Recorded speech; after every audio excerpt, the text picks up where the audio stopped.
नमस्कार। आज हम एनसीईआरटी द्वारा कक्षा 11 रसायन विज्ञान के पाठ 12 कार्बनिक रसायन कुछ आधारभूत सिद्धांत तथा तकनीकें भाग 3 का अध्ययन करेंगे।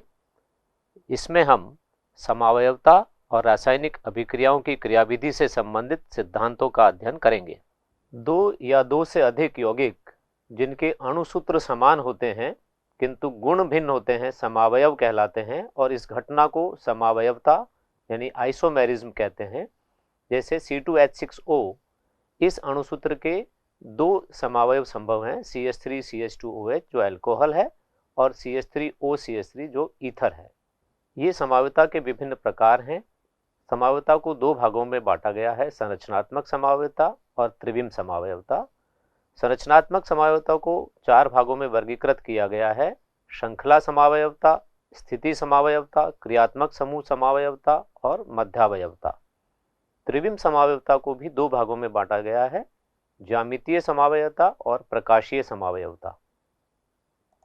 संरचनात्मक समावयवता यौगिक जिनके अणुसूत्र समान होते हैं किंतु संरचना सूत्र अर्थात परमाणुओं का अणु के अंदर परस्पर बंधित होने का क्रम भिन्न होता है, उन्हें संरचनात्मक समावयव कहा जाता है।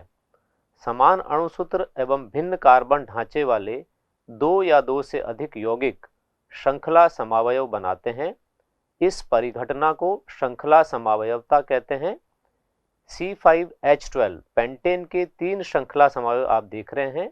ये नॉर्मल पेंटेन है, ये आइसोपेंटेन है जिसको 2-मेथिल ब्यूटेन भी कहते हैं, ये नियोपेंटेन है जिसे 2,2-डाइमेथिल प्रोपेन कहा जाता है। जब समावयवों में प्रतिस्थापी परमाणु या समूह की स्थिति अलग अलग होती है तो उन्हें स्थिति समावयव तथा इस घटना को स्थिति समावयवता यानी चेन आइसोमेरिज्म कहते हैं। C3H8 अणुसूत्र से दो स्थिति समावयव, ये प्रोपेन 1 ऑल और प्रोपेन 2 ऑल होते हैं। जैसे इसमें ऑल जो है अल्कोहलिक ग्रुप वो स्थिति 1 पर है और इसमें अल्कोहलिक ग्रुप स्थिति 2 पर है। जब दो या दो से अधिक यौगिकों के अणुसूत्र समान हो परंतु उनमें क्रियात्मक समूह भिन्न भिन्न हो तो ऐसे समावयवियों को क्रियात्मक समूह समावयव कहते हैं और ये घटना क्रियात्मक समूह समावयवता कहलाती है। C3H6O अणुसूत्र के ये दो समावयव संभव हैं, प्रोपेनॉन और प्रोपेनैल। इसमें कीटोनिक क्रियात्मक समूह है और इसमें एल्डिहाइडिक क्रियात्मक समूह है। निम्नलिखित में से किसमें क्रियात्मक समूह समावयवता संभव नहीं है, ये प्रश्न है। अल्कोहल में क्रियात्मक समूह समावयवता संभव है क्योंकि ये ईथर के साथ में क्रियात्मक समूह समावयवता दर्शाता है। एल्डिहाइड और कीटोन में भी क्रियात्मक समूह समावयवता होती है। साइनाइड में भी क्रियात्मक समूह समावयवता होती है और ये आइसोसाइनाइड के साथ में समावयवता दर्शाता है, लेकिन एल्किल हैलाइड जो है वो क्रियात्मक समूह समावयवता इसमें संभव नहीं है। तो इसका उत्तर है एल्किल हैलाइड। चौथे प्रकार की समावयवता है मध्यावयवता। बहुसंयोजी क्रियात्मक समूह जैसे ईथर, कीटोन, एमीन आदि से जुड़े एल्किल समूहों की भिन्नता के कारण बनने वाले समावयवियों को मध्यावयव कहते हैं और ये घटना मध्यावयवता कहलाती है। ये ईथर के दो समावयव आप देख रहे हैं। इसमें ईथर समूह से जुड़े हुए एल्किल समूह में भिन्नता है, यहाँ CH3 और C3H7 है जबकि इसमें C2H5 और C2H5 है। तो ये एल्किल समूहों की भिन्नता के कारण मध्यावयवता कहलाती है। त्रिविम समावयवता वे यौगिक जिनमें संरचना एवं परमाणुओं के बंधन का क्रम तो समान रहता है परंतु उनके अणुओं में परमाणुओं अथवा समूहों की त्रिविम स्थितियां अलग अलग होती हैं, इसे त्रिविम समावयवता कहते हैं। इंग्लिश में इसे स्टीरियो आइसोमेरिज्म कहा जाता है। इसे दो भागों में वर्गीकृत किया गया है, ज्यामितीय समावयवता एवं प्रकाशीय समावयवता। अब कार्बनिक अभिक्रियाओं की क्रियाविधि के संबंध में कुछ मूलभूत सिद्धांत देखेंगे। एक सामान्य अभिक्रिया को यहाँ दर्शाया गया है। किसी कार्बनिक अभिक्रिया में कार्बनिक अणु जो क्रियाधारक सबस्ट्रेट भी कहलाता है, किसी उचित अभिकर्मक अटैकिंग रिएजेंट से अभिक्रिया करके पहले एक या अधिक मध्यवर्ती और अंत में एक या अधिक उत्पाद बनाता है। नए बंध में कार्बन की आपूर्ति करने वाला अभिकर्मक क्रियाधार सबस्ट्रेट कहलाता है और दूसरा अभिकर्मक रिएजेंट कहलाता है। यदि दोनों क्रियाकारक नए बंध में कार्बन की आपूर्ति करते हैं तो यह चयन किसी भी तरीके से किया जा सकता है। इस स्थिति में मुख्य अणु क्रियाधार कहलाता है। जैसे इस अभिक्रिया में ये C2H5Br को क्रियाधार माना गया है और KOH को अभिकर्मक। इसमें दोनों ही क्रियाधार हो सकते हैं, लेकिन मुख्य जो होता है उसको, जैसे एसिटिक अम्ल को हम क्रियाधार मानते हैं और इथेनॉल को हम अभिकर्मक के रूप में मानते हैं। किसी अभिक्रिया में इलेक्ट्रॉनों का संचलन, आबंध विदलन और आबंध निर्माण के समय की ऊर्जा तथा उत्पाद बनने के समय की विस्तृत जानकारी और उसका क्रमबद्ध अध्ययन उस अभिक्रिया की क्रियाविधि यानी रिएक्शन मैकेनिज्म कहलाती है। सहसंयोजक बंध का विदलन यानी क्लीवेज दो प्रकार से हो सकता है, विषम अपघटनी विदलन या समापघटनी विदलन। विषम अपघटनी विदलन को हेट्रोलिटिक क्लीवेज और समा अपघटनी विदलन को होमोलिटिक क्लीवेज कहा जाता है। धनावेशित स्पीसीज जिसमें कार्बन पर षष्ठक यानी 6 इलेक्ट्रॉन होते हैं, कार्ब धनायन कहलाती है। इसे पहले कार्बोनियम आयन कहा जाता था। इस बंध में विषमांश विखंडन से दोनों इलेक्ट्रॉन Br के पास चले गए, इस पर ऋणावेश आ गया, और कार्बन के पास में धनावेश आ गया, इसलिए इसको कार्ब धनायन या कार्बोकैटायन कहते हैं। कार्ब धनायनों की आकृति त्रिकोण समतलीय होती है। ये देखिए आप, त्रिकोण समतलीय आकृति, ट्राइगोनल प्लेनर, जिसमें धनावेशित कार्बन की संकरण अवस्था, ये जो कार्बन है जो धनावेशित है इसकी संकरण अवस्था sp2 होती है। CH3+ में कार्बन के 3 sp2 संकरित कक्षक हाइड्रोजन के 1s कक्षकों के साथ अतिव्यापन करके sp2s सिग्मा बंध बनाते हैं। असंकरित कार्बन कक्षक इस तल के लंबवत रहता है, इसमें कोई इलेक्ट्रॉन नहीं होता।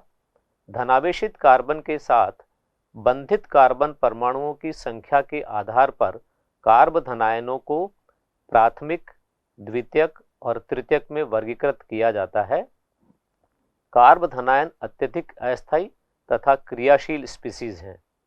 यदि विषमांश विखंडन में कार्बन को सहभाजित इलेक्ट्रॉन युग्म प्राप्त होता है, जैसे इस उदाहरण में आप देख रहे हैं कि ये जो बंध है इसका विषमांश विखंडन होने से कार्बन को दोनों इलेक्ट्रॉन प्राप्त हो रहे हैं, Z को प्राप्त नहीं हो रहे हैं, तो Z पर तो धनावेश हो गया और कार्बन पर ऋण आवेश हो गया।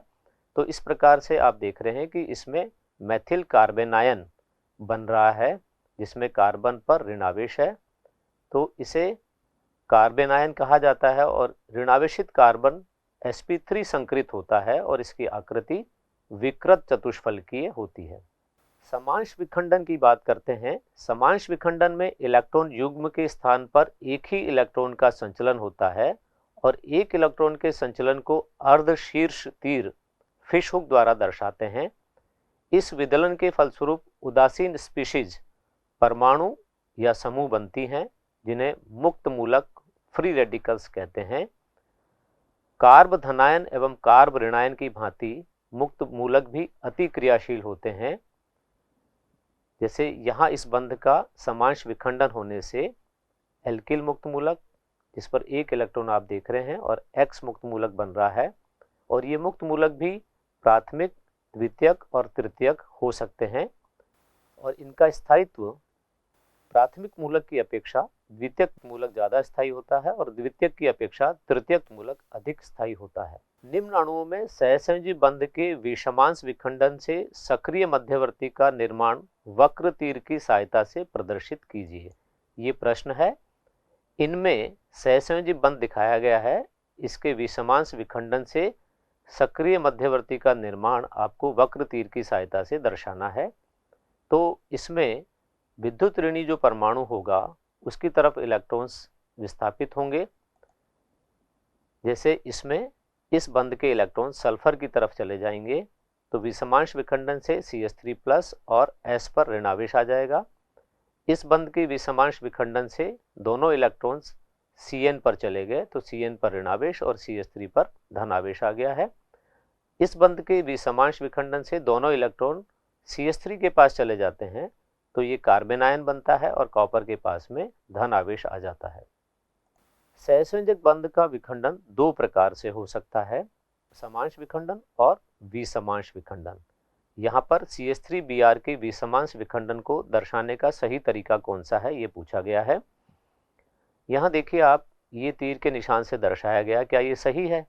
CH3 और Br में Br ज़्यादा विद्युत ऋणी है और इलेक्ट्रॉन्स का विस्थापन इधर दिखाया गया CH3 की तरफ, और CH3 पर धनावेश भी दिखा दिया गया, जो गलत है, क्योंकि अगर इलेक्ट्रॉन्स इसकी तरफ आते हैं तो इस पर ऋण आवेश होना चाहिए, तो ये गलत है।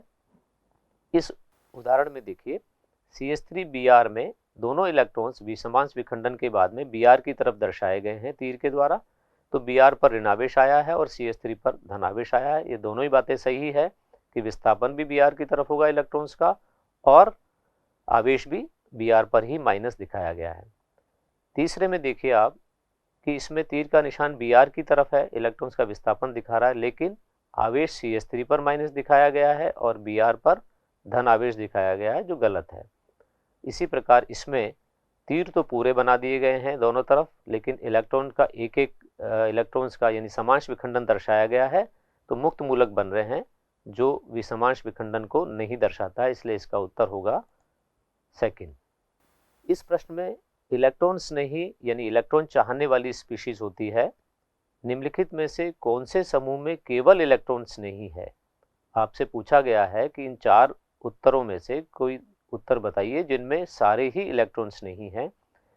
यहाँ देखिए BF3 इलेक्ट्रॉन स्नेही है, NH3 में इलेक्ट्रॉन युग्म होता है और जल में भी इलेक्ट्रॉन युग्म होता है, H2O अणु में भी, इसलिए ये दोनों ही नाभिक स्नेही है। केवल एक BF3 इलेक्ट्रॉन स्नेही है, तो ये उत्तर अपना नहीं हो सकता। AlCl3 ये इलेक्ट्रॉन स्नेही होता है, SO3 भी इलेक्ट्रॉन स्नेही होता है, और NO2+ आप देख रहे हैं इस पर धनावेश है, ये भी इलेक्ट्रॉन स्नेही होता है।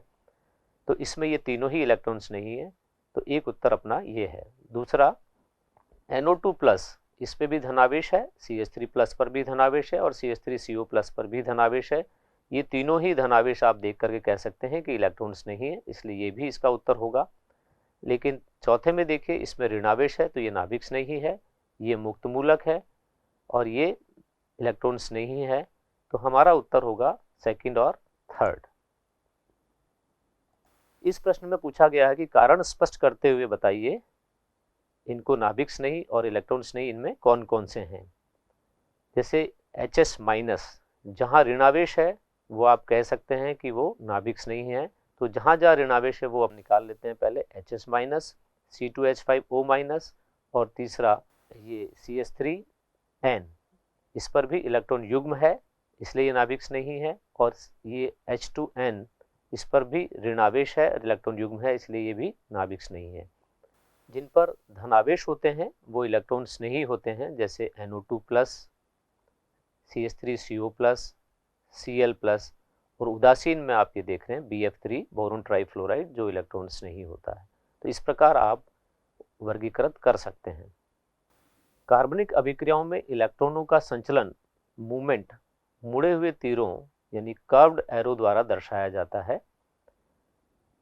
यहाँ देखिए आप, Y के एक तरफ द्विबंध है और एक तरफ एकल बंध है। ये वाला जो पाई बंध है, ये इधर अगर आ जाए तो ये जो मूवमेंट है ये है पाई आबंध से निकटवर्ती आबंध स्थिति पर, तो ये वाली स्थिति बनेगी। अगर ये पाई बंध के इलेक्ट्रॉन्स Y पर चले जाते हैं तो Y पर इलेक्ट्रॉन युग्म के रूप में रहेंगे, तो इसमें हम बोलेंगे पाई आबंध से निकटवर्ती परमाणु पर इलेक्ट्रॉन का संचलन। और अगर ये जो इलेक्ट्रॉन है Y के पास में, ये यहाँ चले जाते हैं तो यहाँ पाई बंध के रूप में दिखेंगे, तो ये है परमाणु से निकटवर्ती आबंध स्थिति पर। जैसे हाइड्रोक्साइड से मिथेनॉल प्राप्त होने में और क्लोरोमीथेन के विघटन से मुड़े तीरों का उपयोग करके इलेक्ट्रॉन के संचलन को दर्शाया गया है। एक इलेक्ट्रॉन के संचलन को अर्धशीर्ष तीर single barbed half headed arrow यानी फिश हुक द्वारा दर्शाया जाता है, तो इससे मुक्त मूलक का निर्माण बताया गया है। और यहाँ पर ये 2 इलेक्ट्रॉन्स का विस्थापन है, संचलन है, जो CH3 पर आकर के CH3OH के बीच में बंध बन रहा है, और जो Br के पास में इलेक्ट्रॉन युग्म जा रहा है वो Br के पास में जाने के बाद में इसको ऋणावेशित ब्रोमाइड आयन के रूप में बना रहा है। सहसंयोजी आबंध में इलेक्ट्रॉन विस्थापन के प्रभाव, 4 प्रभाव हमें पढ़ने हैं: प्रेरणिक प्रभाव, अनुनाद प्रभाव, इलेक्ट्रोमेरिक प्रभाव और अतिसंयुग्मन। प्रेरणिक प्रभाव। भिन्न विद्युत ऋणात्मकता के दो परमाणुओं के बीच बने सहसंयोजक बंध में इलेक्ट्रॉन असमान रूप से सहभाजित होते हैं। इलेक्ट्रॉन घनत्व उच्च विद्युत ऋणी परमाणु की ओर अधिक होता है, इस कारण सहसंयोजक बंध ध्रुवीय हो जाता है। ये जो बंध है कार्बन Cl के बीच में, कार्बन क्योंकि विद्युत ऋणी तत्व है इसलिए इस पर आंशिक ऋणावेश और इस पर आंशिक धनावेश आ जाता है, और इस कारण से इस कार्बन कार्बन के बीच में जो बंध है वो भी थोड़ा सा ध्रुवीय प्रकृति का हो जाता है। और यहाँ पर आप देख रहे हैं इस पर डेल्टा डेल्टा प्लस आवेश है जो थोड़ा कम है। दूसरे शब्दों में CCl की ध्रुवता के कारण पास के बंध में ध्रुवता उत्पन्न हो जाती है। समीप के सिग्मा बंध के कारण अगले सिग्मा बंध के ध्रुवीय होने की प्रक्रिया प्रेरणिक प्रभाव यानी इंडक्टिव इफेक्ट कहलाती है। ये प्रभाव आगे के बंधों तक भी जाता है, लेकिन बंधों की संख्या बढ़ने के साथ साथ यह प्रभाव कम होता जाता है और 3 बंधों के बाद लगभग समाप्त हो जाता है। यहाँ इस प्रश्न में देखिए कि किस बंध में ध्रुवता न्यूनतम होगी, तो आप समझ सकते हैं कि ये जो बंध है ये ध्रुवीय प्रकृति का बंध है और इसके कारण से इसमें प्रेरणिक प्रभाव उत्पन्न होता है इस बंध में भी। लेकिन ये तीसरा बंध है, बहुत दूर है इस विद्युत ऋणी परमाणु और इस कार्बन के बीच के बंध से, इसलिए सबसे कम ध्रुवता इस बंध में होगी। प्रेरणिक प्रभाव का संबंध प्रतिस्थापी से बंधित कार्बन परमाणु को इलेक्ट्रॉन प्रदान करने अथवा अपनी ओर आकर्षित कर लेने की क्षमता से है। इस क्षमता के आधार पर प्रतिस्थापियों को हाइड्रोजन के सापेक्ष इलेक्ट्रॉन आकर्षी, इलेक्ट्रॉन विड्रॉइंग यानी -I प्रभाव वाला, या इलेक्ट्रॉन दाता समूह, इलेक्ट्रॉन डोनर, या +I इफेक्ट के समूह के रूप में वर्गीकृत किया जाता है। ये इलेक्ट्रॉन आकर्षी समूह हैं जो -I प्रभाव दर्शाते हैं, nitro, cyano, carboxy, ester, aryloxy, और +I प्रभाव दर्शाने वाले यानी इलेक्ट्रॉन दाता समूह हैं एल्किल समूह जैसे मैथिल, एथिल आदि। इन युग्म में कौन सा आबंध अधिक ध्रुवीय है ऐसा पूछा गया है। CH3H वाला बंध या CH3Br वाला बंध, CH3NH2 वाला बंध या CH3OH वाला बंध, और इसमें CH3OH वाला या CH3SH वाला। तो इसका जो उत्तर है वो ये है कि CH3Br अधिक ध्रुवीय है क्योंकि हाइड्रोजन की अपेक्षा Br की विद्युत ऋणता अधिक है। कार्बन नाइट्रोजन बंध की जो विद्युत ऋणता में अंतर है वो इस बंध की तुलना में कम है, तो ये ज़्यादा विद्युत ऋणी होने के कारण अधिक ध्रुवीय है। यहाँ भी CH3OH जो कार्बन ऑक्सीजन के बीच का बंध है ये अधिक ध्रुवीय है। CH3 और SH के बीच में जो बंध है उसमें कार्बन सल्फर की विद्युत ऋणता में अंतर कम है, इसलिए ये ज़्यादा विद्युत ऋणी है और ये ज़्यादा अधिक ध्रुवीय है। निम्नलिखित यौगिकों में से किस यौगिक में तारांकित कार्बन पर अधिकतम धन आवेश अपेक्षित है। यहाँ पर विद्युत ऋणता देखनी है। Cl की विद्युत ऋणता अधिक होती है, इसलिए ये बंध ध्रुवीय प्रकृति का होता है और इस कार्बन पर धन आवेश होगा। अब इस वाले में देखिए ये मैग्नीशियम बीच में है, ये ग्रिनियर अभिकर्मक है, तो इस कारण से इस बंध में ध्रुवीय प्रकृति कम होगी, इसलिए इस कार्बन पर आवेश की बात हम नहीं कर सकते। यहाँ पर ये बंध ध्रुवीय प्रकृति का है, इसलिए इसमें कार्बन पर निश्चित रूप से धनावेश होगा, लेकिन Br क्योंकि Cl की अपेक्षा कम विद्युत ऋणी होता है इसलिए इस पर धनावेश कम होगा। यहाँ पर ये कार्बन ही है इसलिए इस पर ध्रुवीयता नहीं आएगी, अतः हम कह सकते हैं कि ये वाला जो कार्बन है ये सर्वाधिक धन आवेशित होगा। अब एल्किल प्रभाव के उपयोग देखते हैं। एल्किल हैलाइडों की आपेक्षिक क्रियाशीलता, अम्लों का आपेक्षिक सामर्थ्य और क्षारों का आपेक्षिक सामर्थ्य हम इस प्रेरणिक प्रभाव से समझा सकते हैं। एल्किल हैलाइडों की आपेक्षिक क्रियाशीलता देखते हैं। ये एक तृतीयक एल्किल हैलाइड है, ये द्वितीयक एल्किल हैलाइड है और ये एक तृतीयक एल्किल हैलाइड है, जिनको फर्स्ट, सेकंड और थर्ड नाम दिया गया है। यहाँ पर कार्बन हैलोजन बंध की ध्रुवता देखेंगे तो सबसे ज़्यादा ध्रुवीय ये होता है क्योंकि इसमें 3 एल्किल समूहों का +I प्रभाव कार्य करता है, तो सबसे ज़्यादा ध्रुवता इसकी होती है। तो फर्स्ट सबसे अधिक ध्रुवीय है, द्वितीयक उससे कम और तृतीयक सबसे कम ध्रुवीय है। क्रियाशीलता का घटता क्रम भी यही होगा, क्योंकि इसमें ध्रुवीयता ज़्यादा है, इसलिए ये बंध आसानी से टूट सकता है। और ध्रुवीयता का घटता हुआ क्रम ये होने के कारण क्रियाशीलता का घटता हुआ क्रम भी यही होगा। सबसे ज़्यादा क्रियाशीलता तृतीयक एल्किल हैलाइड दर्शाते हैं, उससे कम द्वितीयक और सबसे कम तृतीयक एल्किल हैलाइड। और इस उदाहरण से हम समझ सकते हैं कि AgNO3 के साथ केवल तृतीयक एल्किल हैलाइड सफ़ेद अवक्षेप देते हैं। इसका मतलब इस बंध के टूटने से जो X निकलेगा वो AgX बनाएगा, जिसका सफ़ेद अवक्षेप आता है। अम्लों की आपेक्षिक सामर्थ्य। अम्ल सामर्थ्य और प्लस आई प्रभाव या माइनस आई प्रभाव का संबंध हम यहाँ देख रहे हैं। अम्ल सामर्थ्य समानुपाती होता है माइनस आई प्रभाव के, और प्लस आई प्रभाव के विलोमानुपाती होता है। इस उदाहरण में फॉर्मिक एसिड, एसिटिक एसिड और इथेनोइक एसिड लिया गया है। यहाँ पर हाइड्रोजन है, यहाँ पर CH3 है और ये CH3 CH2 है। प्लस आई प्रभाव इस क्रम में बढ़ रहा है, सबसे ज़्यादा प्रोपेनोइक एसिड में होता है। तो जब प्लस आई प्रभाव बढ़ रहा है तो क्योंकि अम्ल सामर्थ्य इसका विलोमानुपाती है, इसलिए अम्ल सामर्थ्य सबसे ज़्यादा किसकी होगी? फॉर्मिक अम्ल की होगी, उससे कम एसिटिक अम्ल की होगी और सबसे कम इथेनोइक अम्ल की होगी। इस उदाहरण में आप देखें, एसिटिक अम्ल में एक हाइड्रोजन हटा करके Cl लगाने से क्लोरो एसिटिक एसिड बना, फिर 2 हाइड्रोजन हटाने से डाइक्लोरो एसिटिक एसिड बना और 3 हाइड्रोजन हटा करके ट्राइक्लोरो एसिटिक एसिड बनाया गया। अब ये माइनस आई प्रभाव का बढ़ता हुआ क्रम है, क्योंकि माइनस आई प्रभाव 1 Cl का सबसे कम होगा, 2 Cl का उससे ज़्यादा होगा और 3 Cl का सबसे ज़्यादा होगा।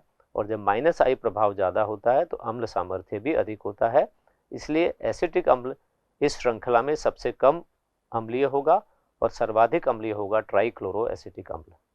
क्षारों का अपेक्षित सामर्थ्य देखते हैं। क्षार सामर्थ्य प्लस आई प्रभाव के समानुपाती और माइनस आई प्रभाव के विलोमानुपाती होता है। क्षार वो होते हैं जो इलेक्ट्रॉन युग्म दान कर सकते हैं।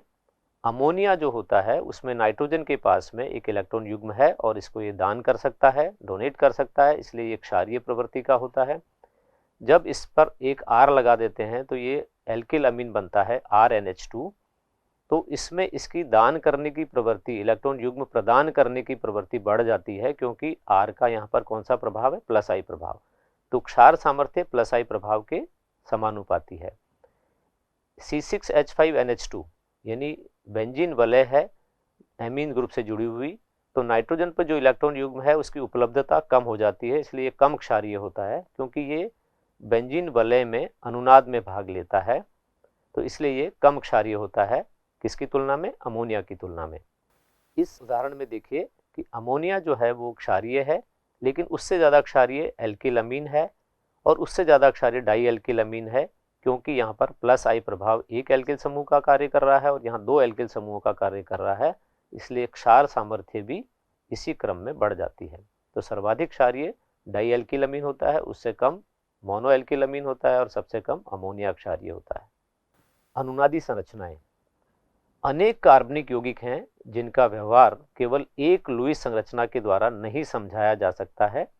जैसे बेंजीन में एकांतर कार्बन कार्बन तथा कार्बन कार्बन डबल बॉन्ड युक्त बेंजीन की चक्रीय संरचना इसके विशिष्ट गुणों की व्याख्या करने के लिए पर्याप्त नहीं है। बेंजीन में कार्बन कार्बन एकल बंध तथा कार्बन कार्बन द्विबंध के कारण 2 अलग अलग बंध लंबाइयां होनी चाहिए, लेकिन प्रयोगात्मक निर्धारण से ये पता चला बेंजीन में समान कार्बन कार्बन समान बंध लंबाई 139 pm है, जो एकल कार्बन कार्बन बंध लंबाई 154 pm और द्विबंध लंबाई 134 pm का मध्यवर्ती मान है। अतः बेंजीन की संरचना उपयुक्त संरचना द्वारा प्रदर्शित नहीं की जा सकती। बेंजीन को दिखाई गई समान ऊर्जा संरचनाओं द्वारा प्रदर्शित किया जा सकता है। वास्तविक तौर पर ये दोनों संरचनाओं की संकर होती है, जिन्हें अनुनाद संरचनाएं कहते हैं। अनुनाद संरचनाएं काल्पनिक हैं, ये वास्तविक संरचना का प्रतिनिधित्व अकेले नहीं कर सकती हैं, ये अपने स्थायित्व अनुपात के आधार पर वास्तविक संरचना में योगदान करती हैं। इसी प्रकार नाइट्रोमेथेन की वास्तविक संरचना 2 कैनोनिकल रूपों की अनुनाद संकर है। इन दोनों की अनुनाद संकर होती है। इसमें आप देख रहे हैं कि ये नाइट्रोजन ऑक्सीजन के बीच में द्विबंध है और यहाँ ये सिंगल बॉन्ड है, यहाँ पर ये सिंगल बॉन्ड है, ये डबल बॉन्ड है, यहाँ पर ये ऑक्सीजन पे कोई आवेश नहीं है, इस पर ऋणावेश है और इस ऑक्सीजन पर ऋणावेश है और इस पर कोई आवेश नहीं है। तो ये दो अनुनादी संरचनाएं इसकी संभव हैं। अनुनाद संरचनाओं को लिखते समय ध्यान रखना चाहिए कि अनुनाद संरचनाओं में नाभिक की स्थिति एवं अयुग्मित इलेक्ट्रॉनों की संख्या समान रहती है। अनुनाद संरचनाओं में वह संरचना अधिक स्थायी होती है जिसमें अधिक सहसंयोजी बंध होते हैं। इसमें सारे परमाणु इलेक्ट्रॉनों के अष्टक पूर्ण होते हैं, हाइड्रोजन परमाणु को छोड़कर जिसमें 2 इलेक्ट्रॉन होते हैं। विपरीत आवेश का पृथक्करण कम होता है। यदि ऋणात्मक आवेश है तो अधिक विद्युत ऋणी तत्व पर होता है, धनात्मक आवेश यदि है तो वे अधिक विद्युत धनी तत्व पर होता है तथा आवेश प्रसार अधिक होता है। वास्तविक अणु, जिसको अनुनाद संकर भी कहते हैं, की ऊर्जा किसी भी कैनोनिकल संरचना से कम होती है। वास्तविक संरचना तथा न्यूनतम ऊर्जा वाली अनुनाद संरचना की ऊर्जा के अंतर को अनुनाद स्थायीकरण ऊर्जा, रेजोनेंस स्टेबलाइजेशन एनर्जी या अनुनाद ऊर्जा कहते हैं। अनुनादी संरचनाएं जितनी अधिक होगी उतनी ही अधिक अनुनाद ऊर्जा होगी। समतुल्य यानी इक्विवेलेंट ऊर्जा वाली संरचनाओं के लिए अनुनाद विशेष रूप से महत्वपूर्ण है। प्रश्न है CH3CO- की अनुनाद संरचनाएं लिखें और वक्र तीरों द्वारा इलेक्ट्रॉन का संचलन दर्शाएं। ये एसीटेट आयन है जिसकी अनुनादी संरचनाएं लिखनी है और वक्र तीरों द्वारा इलेक्ट्रॉन का संचलन भी आपको दर्शाना है।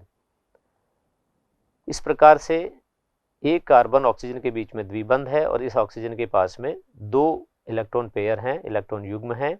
इसमें इस ऑक्सीजन और कार्बन के बीच में सिंगल बॉन्ड है, लेकिन इस ऑक्सीजन के पास में 3 इलेक्ट्रॉन युग्म हैं और इस पर ऋणावेश है।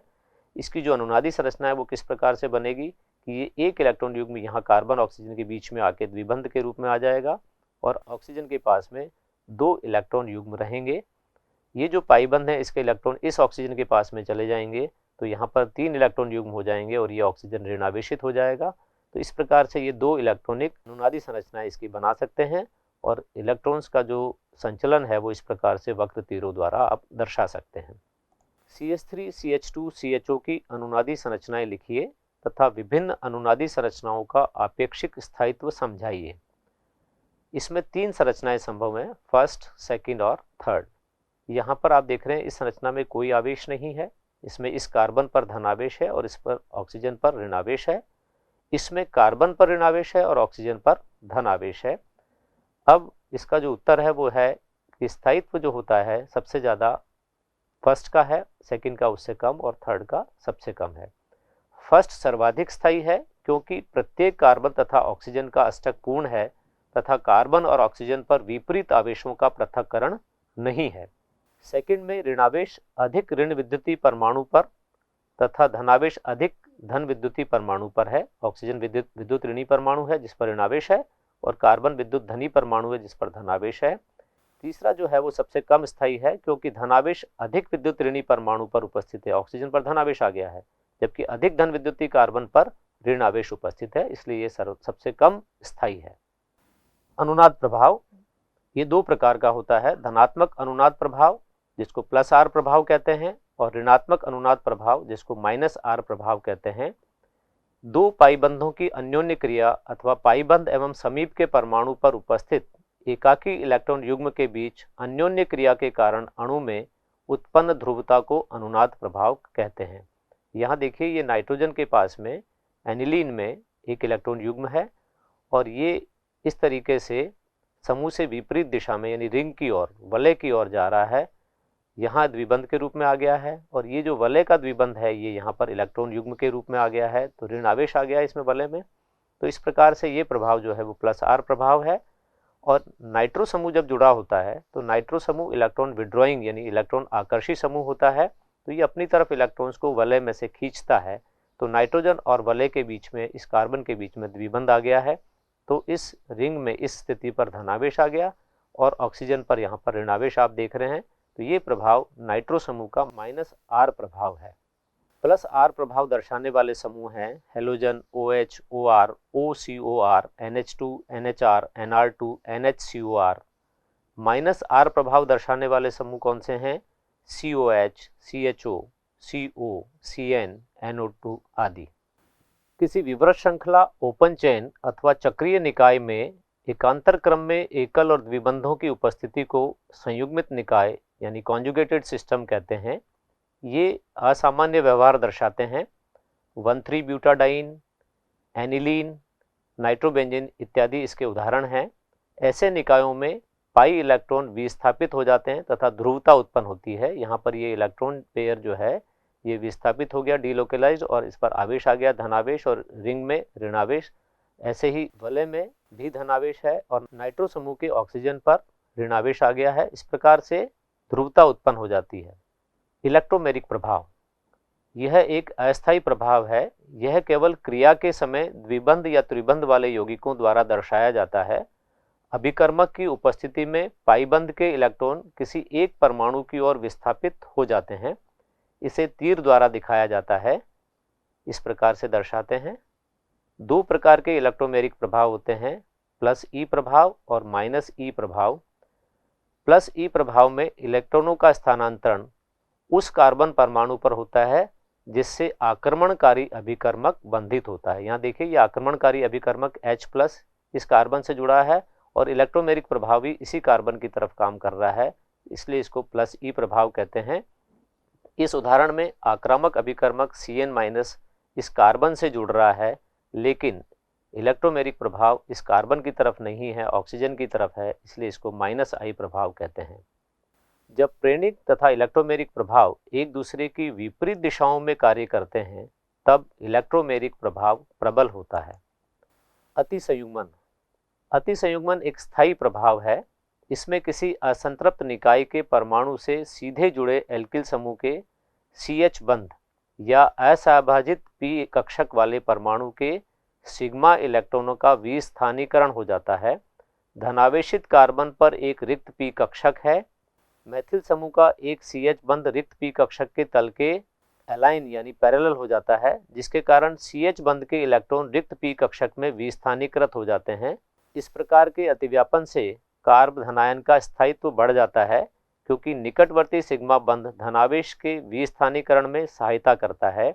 यहाँ देखिए ये जो कार्बन है ये धनावेशित कार्बन है और इस कार्बन के ये जो CH3 है इसका जो हाइड्रोजन है ये इसके इस कार्बन के P कक्षक के लंबवत समानांतर आ गया है, तो इस कारण से ये अतिसंयुग्मन हो गया और ये यहाँ पर 3 कार्बन हाइड्रोजन हैं, तो इसलिए इस पर H पर धनावेश आ गया और ये कोई बंध इसके बीच में नहीं है और यहाँ जो इलेक्ट्रॉन्स थे इस कार्बन हाइड्रोजन के बीच के वो इस कार्बन कार्बन के बीच चले गए, तो यहाँ द्विबंध के रूप में है। लेकिन ये जो H+ है इस प्रकार की जो संरचनाएं हैं वो 3 हो सकती हैं। एक बार इस हाइड्रोजन पर धनावेश आ गया, दूसरी बार में इस हाइड्रोजन पर और तीसरी बार में इस पर। इस प्रकार ये अतिसंयुग्मन है और अतिसंयुग्मन के कारण स्थायित्व बढ़ता है। धनावेशित कार्बन से संयुक्त एल्किल समूह की संख्या बढ़ने पर अतिसंयुग्मन अन्योन क्रिया अधिक होती है, जिसके कारण कार्ब धनायन का स्थायित्व बढ़ता है। विभिन्न कार्ब धनायन के स्थायित्व का घटता हुआ क्रम यहाँ दर्शाया गया है। यहाँ पर क्योंकि 3,6,3,9 CH3 बंध हैं, इसलिए इसमें 9 अतिसंयुग्मित संरचनाएं बनाना संभव है। इसमें 2 CH3 समूहों के कारण 6 संरचनाएं बनाना संभव है। इसमें केवल 3 कार्बन हाइड्रोजन बंध है, इसलिए 3 संरचनाएं संभव है। इसलिए जहाँ ज़्यादा संरचनाएं संभव होगी वो ज़्यादा स्थायी होता है, इसलिए ये स्थायित्व का घटता हुआ क्रम इस प्रकार होगा। ये प्रोपीन में अतिसंयुग्मन दर्शाया गया है जो एल्किल एरिनो में भी होता है। यहाँ पर ये जो CH3 है और ये CH है, ये कार्बन और इस कार्बन के बीच में द्विबंध है, ये पाईबंध बना है और ये जो CH3 में एक कार्बन हाइड्रोजन जो बंध है उसके इलेक्ट्रॉन्स का इस तरीके से अतिसंयुग्मन हो जाता है, तो ये प्रोपीन में अतिसंयुग्मन है। अतिसंयुग्मन प्रभाव को समझने के कई तरीके हैं। उनमें से एक तरीके में अनुनाद के कारण CH बंध में आंशिक आयनीकरण होना माना गया है। अतिसंयुग्मन को बंध रहित अनुनाद भी कहते हैं। यहाँ देखिए कोई बंध नहीं है इस कार्बन हाइड्रोजन के बीच में, यहाँ कोई बंध नहीं है, यहाँ कोई बंध नहीं है, इसलिए इसको नो बॉन्ड रेजोनेंस बंध रहित अनुनाद भी कहते हैं। CH3 3C+, CH3 CH2+ की अपेक्षा अधिक स्थायी क्यों है और CH3+ का स्थायित्व न्यूनतम क्यों है, इसको भी अतिसंयुग्मन से बताया जा सकता है। इसमें जैसा पहले बताया आपको, नो CH बंद होने के कारण इसमें अतिसंयुग्मन अन्योन्य क्रिया की मात्रा इसकी अपेक्षा अधिक होती है, इसलिए ये ज़्यादा स्थायी है। और CH3+ में रिक्त पी कक्षक CH आबंध के तल के लंबवत होने के कारण इसके साथ अतिव्यापन नहीं कर सकते हैं, अतः CH3+ में अतिसंयुग्मन नहीं होता है, इसलिए इसका स्थायित्व न्यूनतम है। अतिसंयुग्मन में विस्थानीकरण होता है। असंतृप्त कार्बन से सीधे जुड़े एल्किल मूलक के कार्बन हाइड्रोजन सिग्मा बंध के इलेक्ट्रॉनों का, बिल्कुल सही। धनावेशित कार्बन से जुड़े एल्किल समूह के कार्बन हाइड्रोजन बंध के सिग्मा इलेक्ट्रॉनों का, बिल्कुल सही, जैसा भी आपने देखा है। कार्बन कार्बन आबंध के पाई इलेक्ट्रॉनों के बीच नहीं, इलेक्ट्रॉनों के एकाकी युगल के साथ में नहीं, तो इसके जो उत्तर हैं वो पहला और दूसरा है। कार्बनिक अभिक्रियाओं के 4 प्रकार होते हैं: प्रतिस्थापन अभिक्रियाएं, संकलन यानी योगज अभिक्रियाएं, विलोपन अभिक्रियाएं और पुनर्विन्यास अभिक्रियाएं, जिनको आप आगे पढ़ेंगे। आज हमने कार्बनिक यौगिकों में समावयवता और रासायनिक अभिक्रियाओं की क्रियाविधि के संबंध में सिद्धांतों को पढ़ा। नमस्कार।